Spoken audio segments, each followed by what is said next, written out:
Sada da vidimo ko je brži u slalomu na poligonu. Slalom na 2 dobivene. Let's get ready to rumble! Gaz! Kakva utrka! Leo je izgubio prvu utrku. Nevjerojatno! 4, sad!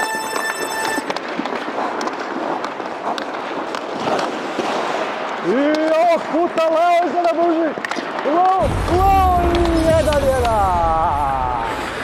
1-1! Jesmo spremni za treću odlučujuću rundu. 3, 4, sad!